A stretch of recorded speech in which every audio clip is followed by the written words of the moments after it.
Frères et sœurs dans la foi, bonjour. C'est votre serviteur Joël Désiré.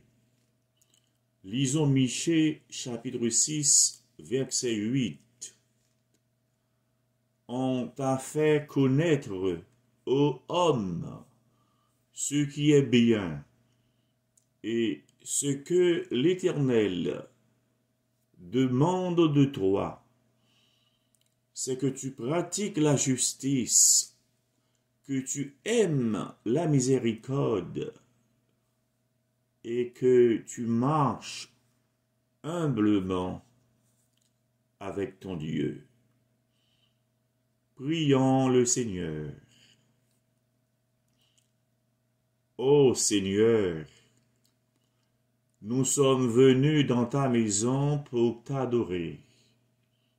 Nous te remercions pour l'espérance de la vie éternelle et pour la présence de ton Saint-Esprit au milieu de nous. Au nom de Jésus. Amen.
Gloire à toi, Seigneur.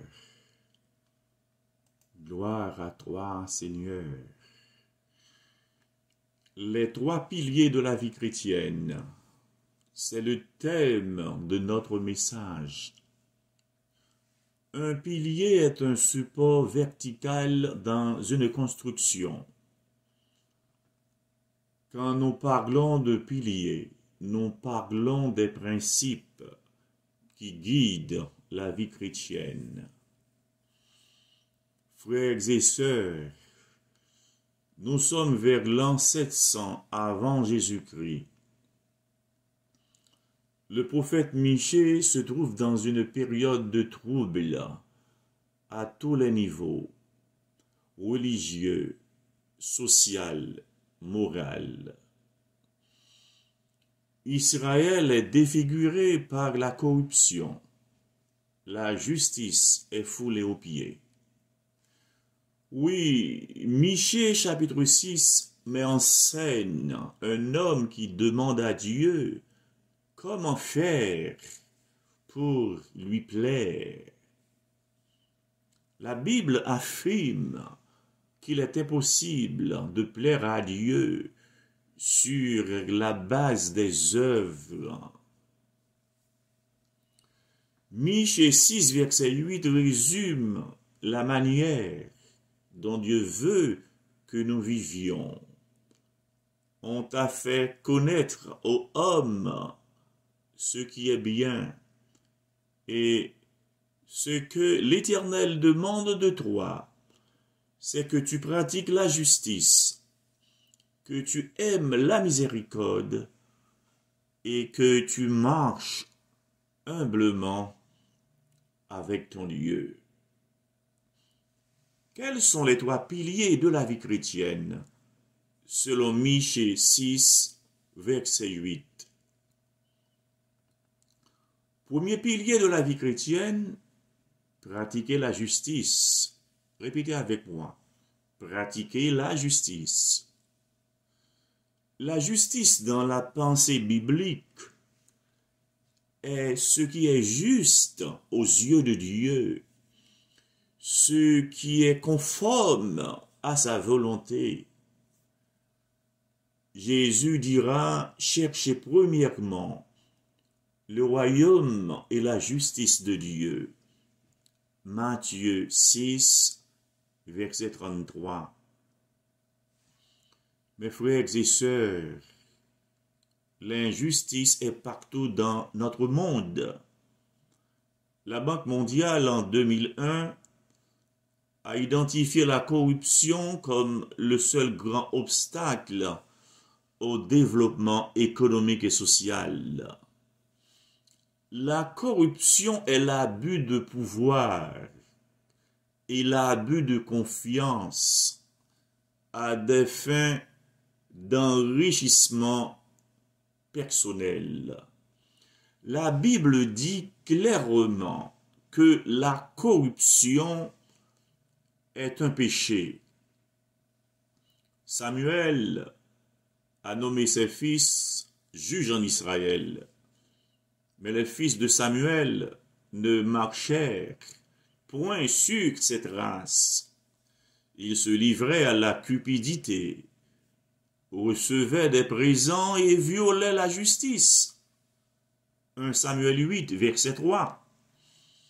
Ésaü vendit son droit de premier-né pour une assiette de soupe. Quel est le prix de notre intégrité? Samson vendit le secret de sa force pour une nuit dans les bras de Delilah. Judas vendit son âme pour 30 pièces d'argent. Quel est le prix de notre intégrité?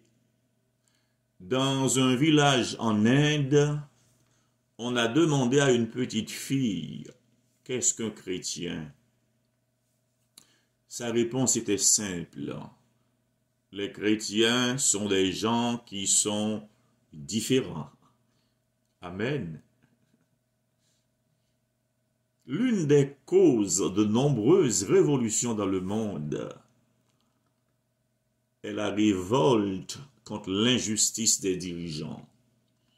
D'ailleurs, tout système politique reposant sur l'injustice entraînera une faillite nationale. En Haïti, les injustices sont nombreuses. Corruption, le chômage, la faim, les inégalités sociales, les enfants restent avec, la violence familiale, la discrimination, la trahison, les crimes, etc. Les chrétiens doivent refuser toute forme de corruption, toute forme d'injustice. Pasteur Martin Luther King a dit, celui qui accepte le mal sans lutter contre lui, coopère avec lui. Mes frères et sœurs en Jésus-Christ, Dieu aime la justice et s'oppose à l'injustice. La justice est le fondement du trône de Dieu. Psaume 89, verset 15.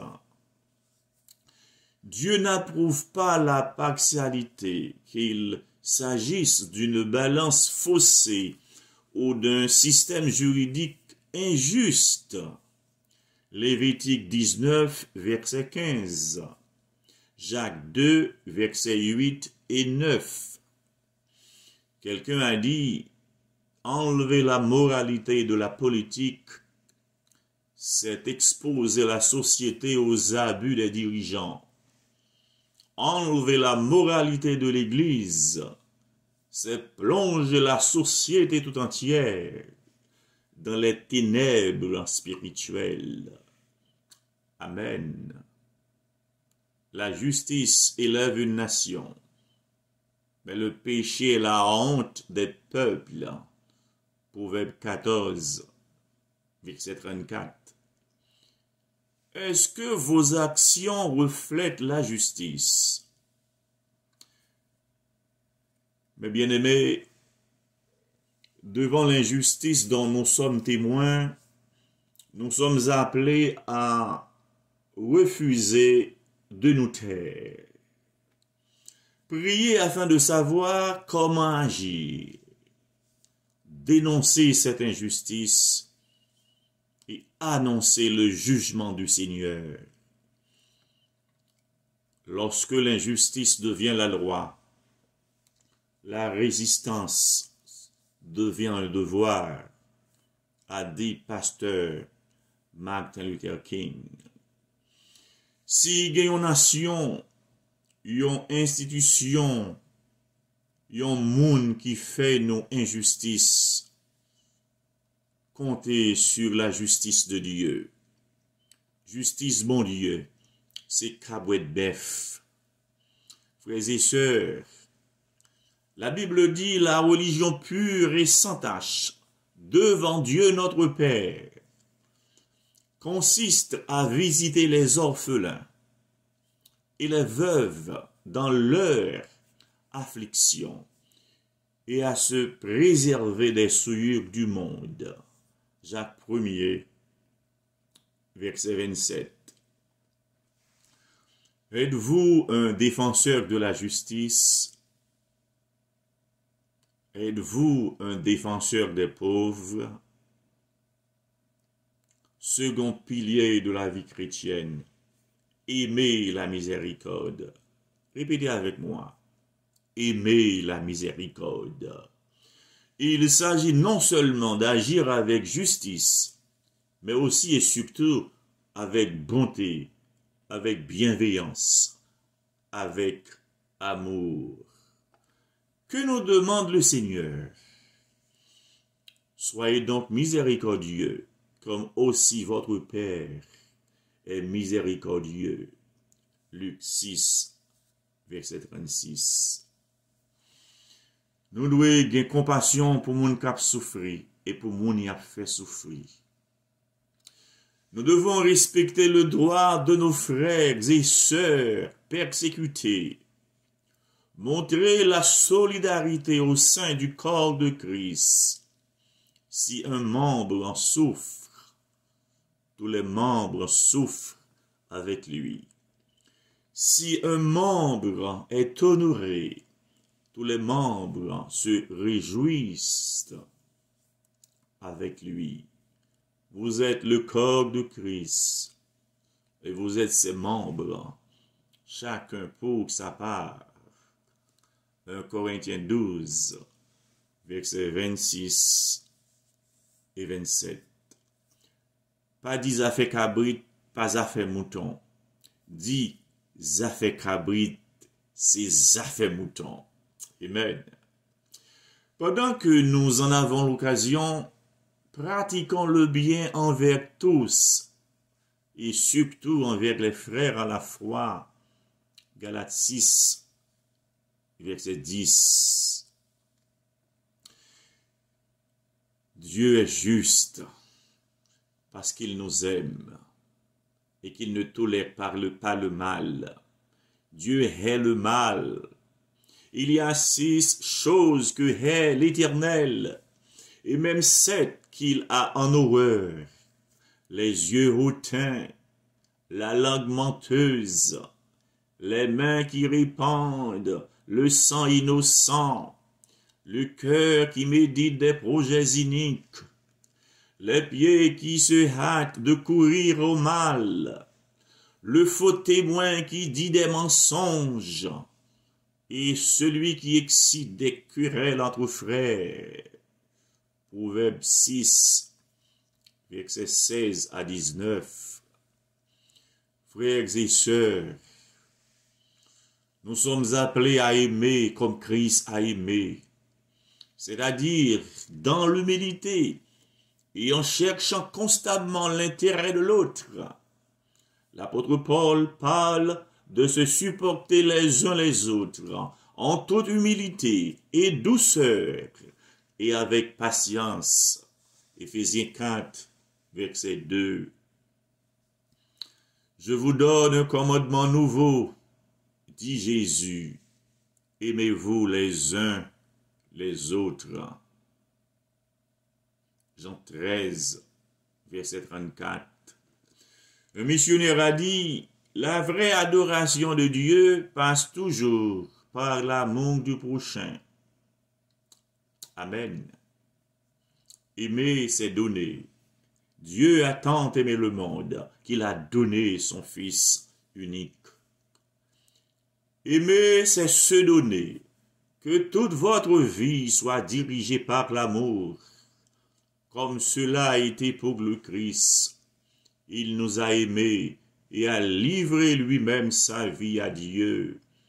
Ephésiens 5, verset 2. Moi, l'histoire yon monsieur qui te gen la kaili yon ti couleuvre. Couleuvre la vin yon gros couleuvre. Le monsieur a besoin de jouer, c'est à couleuvre la li jouer. Et un jour, couleuvre la, t'es malade. Li menen kay yon vétérinaire. Les couleuvres la guéri, monsieur a le chercher. Mais li remarque chaque fois l'abdomen couleuvre la couché tout long, bon côté. Li saisi parce que couleuvre la pas de gain habitude ça. Eh bien, il décide retourner kay vétérinaire pour le dire comment couleuvre la y. Il dit vétérinaire, couleuvre la développé une habitude depuis le coucher. Il couche tout long, bon côté. Vétérinaire répond lui. C'est longueur, oui, couleuvre la mesuré pour le cavaler ou. Ou qu'on ça va faire?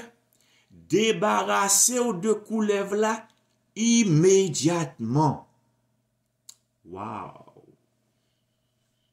Frère Maxime yo, mémoire l'histoire. Quand la couleuvre de la tentation, la couleuvre de l'injustice, la couleuvre de l'orgueil, la couleuvre de la corruption, la couleuvre de la haine nous attaque. C'est mesurer à mesurer nous pour yo cavaler nous. Nous devons débarrasser de yo immédiatement au nom de Jésus. Oui. Quels sont les murs de division qui séparent les chrétiens dans notre société? Avez-vous pratiqué la miséricorde envers les gens autour de vous? Troisième pilier de la vie chrétienne, marcher humblement avec Dieu. Répétez avec moi, marcher humblement avec Dieu. Que nous demande le Seigneur? Le prophète Michée nous invite enfin à adopter une bonne attitude qui se traduit par l'humilité. Mais comment peut-on marcher avec Dieu? Pour marcher humblement avec Dieu, il faut être son ami. Deux hommes marchent-ils ensemble sans s'être mis d'accord? Amos 3, verset 3. Mes frères et sœurs, Dieu déteste l'orgueil, mais il apprécie l'humilité. L'humilité est un signe authentique de sagesse. Jésus s'est abaissé jusqu'au point de laver les pieds de ses disciples. Jésus est notre modèle suprême d'humilité. Ayez en vous les sentiments qui étaient en Jésus-Christ.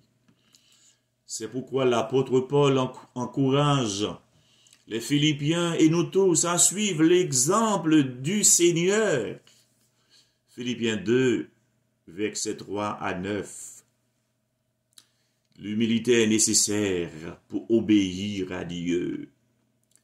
L'humilité est nécessaire pour pardonner à un frère. Même si ou est mon a gonflé koyo, ou même rete doucement tranquille. Un ami m'a raconté l'histoire d'un éléphant et une souris qui traversaient un pont suspendu. Le pont se mit à trembler.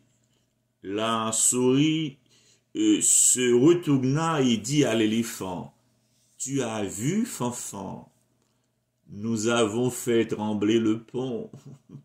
Waouh! Quelle arrogance! Mais morale histoire, les bons dieux bénis nous, fait qu'on nous pitié. Toute gloire, c'est pour bon Dieu. Dieu résiste aux orgueilleux, mais il fait grâce aux humbles. Jacques 4, verset 6b. Sans Jésus, vous ne pouvez rien faire.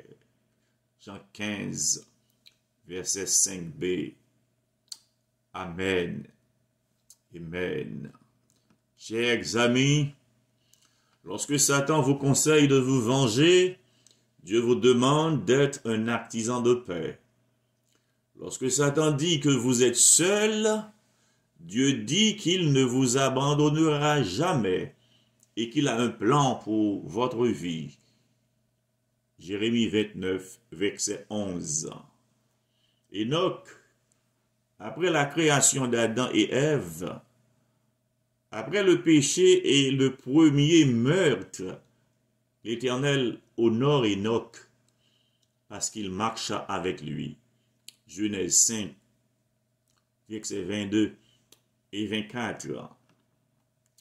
Noé, au milieu d'une génération perverse, Noé trouve grâce devant Dieu et sa vie est caractérisée par la simple phrase « Noé marchait avec Dieu ».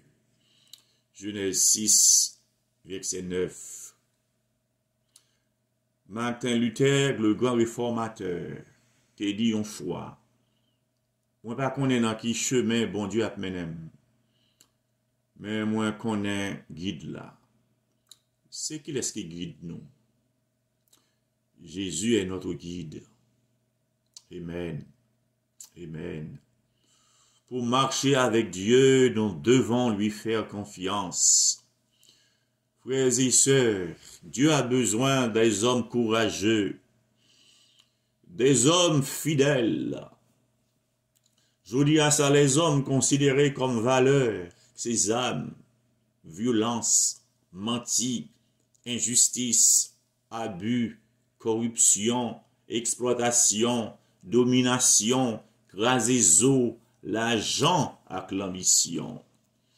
Mais ça moun qui n'a bon Dieu considéré comme valeur, c'est respect avec dignité, c'est égalité comme petit bon Dieu, c'est vérité, justice, qu'est sensible, partage, remet avec pardon, service avec participation.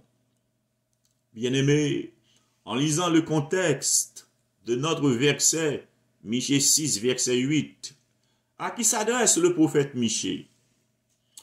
On comprend que Michée vise ceux qui refusent de comprendre que c'est dans la soumission au Seigneur que la vie prend tout son sens. On ne peut pas obtenir le pardon de Dieu en pratiquant de bonnes œuvres. Le pardon de vos péchés est possible si vous êtes prêt à mettre votre foi en Jésus-Christ comme votre sauveur personnel.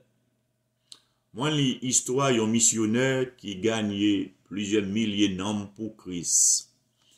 Et un jour, un prédicateur te dit, moi, ouais, comment bon Dieu utilise dans le travail. Moi, j'ai une question. Est-ce que bon Dieu gen moun li remen plus que l'autre? Missionnaire répond, non. Bon Dieu pas gen moun li remen plus que l'autre. Mais li gen moun li gen plus intimité ak yo que l'autre. Wow. Missionnaire a dit vérité, oui. Parce que marcher avec bon Dieu signifie intimité, communion. est-ce que nous avons intimité avec mon Dieu? Est-ce que nous avons communion avec mon Dieu? Mes amis, notre Dieu est fidèle. Si nous confessons nos péchés, il est fidèle et juste pour nous les pardonner et pour nous purifier de toute iniquité. 1 Jean 1, verset 9. Si vous avez gâché votre vie, souvenez-vous de la fidélité de Dieu. Quand vous êtes découragé, souvenez-vous de la fidélité de Dieu. Êtes-vous en règle avec Dieu aujourd'hui? Quand les fondements sont renversés, le juste, que ferait-il? Quand les fondements sont renversés, le juste doit placer sa confiance en l'Éternel. Alléluia. Frères et sœurs, les ténèbres ne régneront pas toujours. Les ténèbres ne régneront pas toujours. Ne désespérez pas. Le soleil se lèvera. Le soleil se lèvera. Notre seule grande assurance, c'est de savoir que Dieu est avec nous. Amen. Rappelons-nous les 3 piliers de la vie chrétienne. Premier pilier de la vie chrétienne, pratiquer la justice. Second pilier de la vie chrétienne, aimer la miséricorde. Troisième pilier de la vie chrétienne, marcher humblement avec Dieu. Que Dieu vous bénisse. Amen. Amen.